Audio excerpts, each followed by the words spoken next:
So have you ever not done something because you're afraid of being rejected? Does that resonate with you? Yeah, I know a little bit about that. I've been a writer for most of my life. And I'll tell you something, I eat rejection for breakfast, man. That's the way it's going to be if you're a writer, any kind of an artist. And a lot of people can't handle rejection. And the fact is, that's all of life. The first time, you're about to go touch a hot oven and somebody, caretaker says, don't touch that oven, you reject it. It's like, wow, I want to touch the oven. Yeah, that's a good reaction to rejection, being pissed off. Um, why should we have our desires challenged, even if it's going to burn you? And there are a lot of things that'll burn you in life. It's no reason not to do it, especially if you feel compelled to, if you feel called to it. And I think a lot of people in the United States right now, I know, because I have 2,000 followers on Blue Sky, I know how many people are rethinking their lives and challenging things that they never thought they'd have to challenge, where they live, how they live, who they're married to, who their children are married to. If you have a lot of international families now, we have people who are married to people who came from other countries and who may or may not be residents or may have a temporary residence or even a permanent residence, because now it's, they've gone off the rails up there. So it's time to be thinking about alternatives, maybe for things you never thought you would do. Maybe you thought you would just grow old and die wherever you live. And that doesn't look like it's going to happen. Oh, it'll look like you're going to die, maybe sooner than you thought. And you think, well, I think I'd rather live. I have a friend who's she's traveling the whole world. She has a place in Illinois, and she's traveling the whole world to look for places where she's going to live. I just read about Italy. They're giving you $88,000 to come over there to some town that's been abandoned. Another $22,000 for I don't know what, I guess closing costs, to rehabilitate their property. And I honestly, if I were in my 40s or 50s, I would seriously consider that. I go, well, why not? My grandparents came from Italy. My mother was Italian American. And I don't know Italian at all, but you just go. I think looking for opportunity and not being afraid of rejection is an important thing. And writers do this all the time. Any artist does this.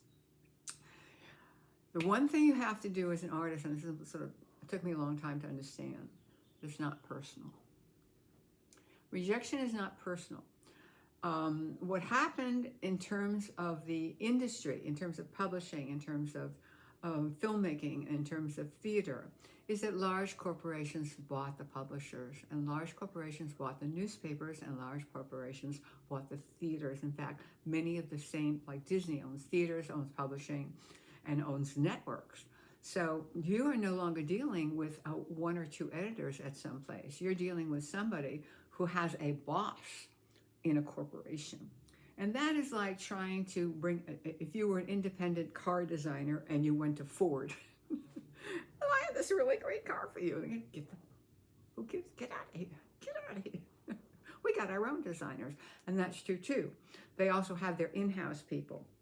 And if they don't, once they're in there. And then they have writers that are legacy writers. Somebody like Stephen King. Everything he writes is a hit. He's a wonderful, wonderful storyteller, and he's also become a much better writer. I don't happen to work in that genre. I'm not a horror writer, and I'm not a mystery writer, and those are the most famous the easiest kinds of books, mystery, horror, sci-fi, and romance. I don't do any of those. I do contemporary fiction. Nobody reads my work. Maybe 17 followers on WordPress. Again, on Blue Sky, I've got 2,000. 17. So I decided I was going to turn a play of mine into a novel, and that's what I've been working on. Also on our garden. The garden's coming along, and I have the help of Angel, and that's Angel in English, and his wife, Judith. I'm very, very grateful for that. I think that now is the time for you to challenge yourself. I'm challenging myself, believe me. I am not a good novel writer. I'm not a good narrative fiction writer. I am a good dialogue play writer, and I was a good screenwriter. That's because they depend very, very much on dialogue and very, very little on narrative. So I am challenging myself to do that. And fortunately for me, I have my own page. Nobody's going to pay me or reject me. But they might. I mean, I might try sending it out. Probably I won't. You know, the truth is, they are not looking for a new voice of somebody who's in her 80s. Right? That's the other thing you have to deal with as you get older. It doesn't matter. It really doesn't matter. If you're painting pictures and you never get a show, it doesn't matter. What matters is that you're painting these pictures and they exist in this universe at this time. And I wish you really joy and pleasure in doing that, because you know what? This is it.